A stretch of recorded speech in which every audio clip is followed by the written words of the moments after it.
The lavish event took place in the ballroom of Buckingham Palace, where a traditional horseshoe-shaped table is laid out with silver cutely handed down from King George IV.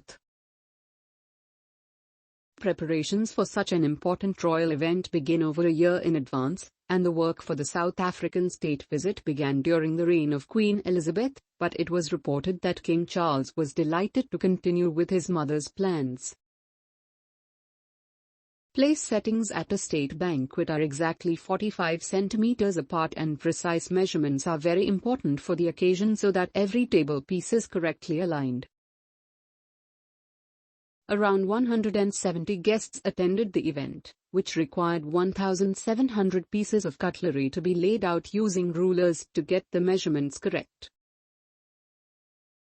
Each person is given 6 glasses for water, red and white wine, dessert wine, champagne and port. All guests also have placed in front of them 2 knives and forks, plus dessert cutlery, and a knife and plate for butter. Every part of the complicated planning is inspected by the reigning monarch, who has to approve of the table setting before going to get dressed. It is expected that guests are treated to the best of British food at a state banquet, and South African President Cyril Ramaphosa was treated to stuffed Windsor pheasant and grilled brill with wild mushrooms. It is different from what was usually served during Queen Elizabeth's banquets, as the late monarch often favoured venison or lamb from Balmoral, her holiday home in Scotland. Food for such an event is prepared as closely to the event as possible, and every dish is handmade from scratch. Wines offered included a Chateau Petit Clinet, Pomerol 2000 from France, which tastes of melted licorice, cherries and earth. The royal chefs also surprised with a tasty dessert of South Africa's national flower, the bright red orange protea, made entirely out of sugar and editable colouring.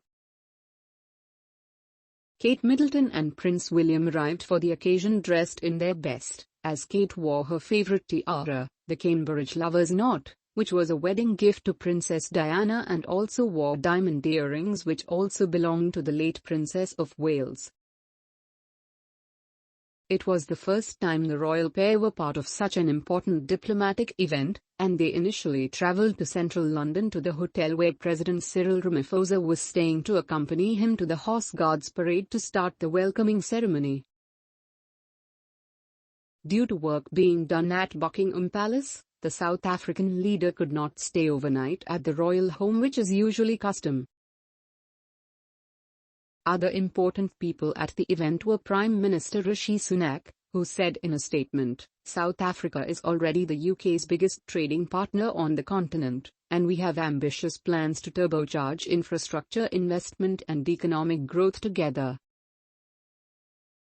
I look forward to welcoming President Ramaphosa at London this week to discuss how we can deepen the partnership between our two great nations and capitalize on shared opportunities, from trade and tourism and security and defense." After the ceremony and private lunch, King Charles gave President Cyril Ramaphosa a tour of the picture gallery, which contained items from the royal collection relating to South Africa. The two came across a photo of King Charles taken in South Africa with the Spice Girls, which later apparently amused Prince William, who commented with a grin, "My father in South Africa, the Spice Girls." It was also reported that Pr.